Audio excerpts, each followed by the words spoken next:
So there's a lot of benefits to leasing. There's also a significant number of benefits to purchasing as well. One of the top benefits to purchasing is that you can stop dealing with landlords. The idea of I don't have to deal with this landlord who's trying to cut my throat every 5, 7, or 10 years, that's very desirable for most healthcare providers. There's also the concept that you're building an additional asset that a lot of times is worth more than your practice. We handle a significant number of real estate transactions during a practice sale. And in 3/4 the time that real estate's involved, the real estate's worth more than the actual practice. If you have the ability every time you cut a check per month to have a couple $1,000s go towards paying down the principal amount of that loan and have your portion that's based upon equity increase, your net worth increases every month by several $1,000s, that's highly desirable. I think it's important, though, to consider as well where you are in your career. If you're starting a practice, the likelihood these days, you used to be able to do it through the SBA, but the likelihood of you owning right away isn't very high. Whereas if you're maybe 5 to 10 years from retiring, it probably doesn't make sense to relocate and go purchase a building. There's really no one-size-fits-all answer, and it's important that you look at options. You look at the entire market. You figure out what your space needs are, what kind of building you want. You're working with somebody who understands and knows the market and knows what you're looking for, and that you see what is out there available on the market. And then you can put them side by side, look at a lease comparison or a purchase versus lease comparison, and really make that analysis for yourself. Absolutely. Yep. A purchase versus lease, looking at both options side by side is your only way to really understand what options are truly available. I think it can be easy to pigeonhole yourself in one or the other. I have to own, or I'd rather not have the requirements of keeping the property up. But that's another area on the side of a purchase. You have to consider when you're selling your practice, a lot of times that buying doctor is not going to be able to get the loan for the real estate as well. And so you're likely going to be leasing. Do you want to be a landlord? And conversely, if you're going to sell that real estate, a lot of times the clients come to us and say, hey, how quickly can I get out of this? Because they built it 25 years ago. Demographics have changed. I'd rather be over there. Now that building has to stand alone in a commercial market, not necessarily only for maybe you can find another dentist or another veterinarian for it, but if the highest and best use is the practice that's currently in there, purchasing that real estate, and when they relocate, you might be selling it to somebody who doesn't have the benefit of that build out. I went into a doctor's office. He built his building in '92, and he had carpet throughout, except for in the operatories. And I said, when's the last time you updated your carpet? And he said, 1992. And I was like, why would you've got to be keeping up with your real estate, because again, that asset or the real estate is something that is a consideration for whoever's coming to buy your practice, and it can affect the marketability of your practice if you're not keeping up with your real estate.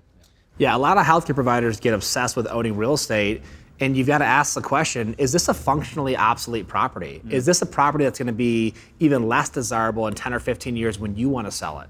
If it's a great property, if it's laid out ergonomically, if it has a functional layout, if the aesthetics are what you're looking for, that's great. But you can't get obsessed with purchasing real estate just so you can own real estate. I've seen doctors purchase real estate, and because the property is in an inferior location, because it's a lower quality building, because it's not large enough for them to operate at the level they want, their practice produces hundreds of thousands of dollars less per year. It's worth hundreds of thousands of dollars less when they go to sell it. It's harder to find and retain quality staff, all for the idea of what? Owning real estate? Again, owning real estate is outstanding in certain circumstances, but you've got to look at the full picture. The practice always has to come first. Yeah, absolutely. Not the property. I think too, again, it all comes down to making sure that you're looking at options. I can't tell you how many times we start out with a new client who's like, I want to lease my space. I just want to lease. Or on the flip side, I only want to purchase. And you get into it and we start looking at the market. And once we actually put that analysis together, you look at it side by side as you kind of laid out there just a minute ago.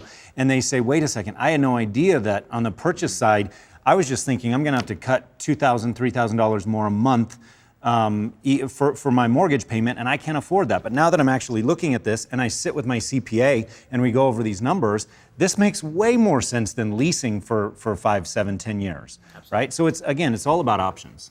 But it's important too to consider not just the mortgage payment versus the lease. There are added expenses in both scenarios, and I think a lot of times we can look at just the cost of the mortgage, but you still have taxes, you still have insurance, you still have to keep up with that space. So looking at that, taking everything into consideration is imperative within that scenario.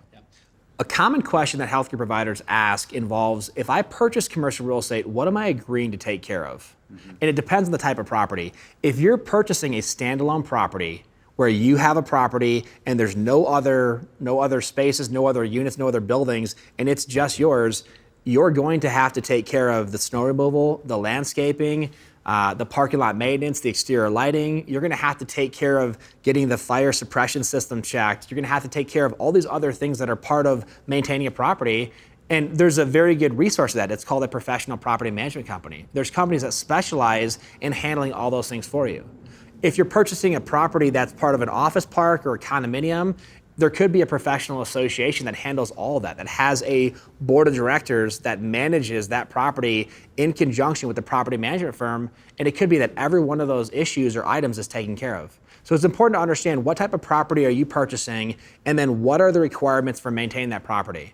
It's definitely something that you should evaluate up front. It's not a reason not to buy a property by any means, but you do have to pay attention to what your responsibilities are going to be after you close on that property. Another thing that we haven't discussed yet is the availability in the market. If you're in downtown Manhattan, you may not have the ability to own.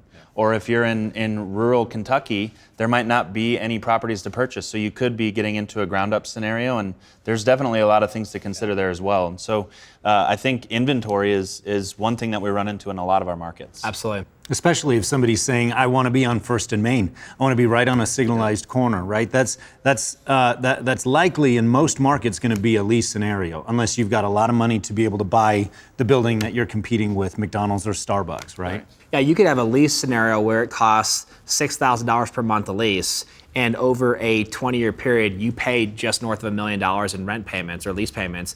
You could have a similar property where if you want to purchase it, it could cost you $3 or $4 million to purchase that property before you build it out. You've got to run a purchase versus lease analysis, and you've got to determine, am I getting enough benefits in the purchase if it costs a lot more compared to the lease? One of the other areas that a lot of doctors like to look into is potentially having investment properties. So you occupy a portion of the space with your practice, but you have maybe 2,000 or 4,000 or 6,000 square feet.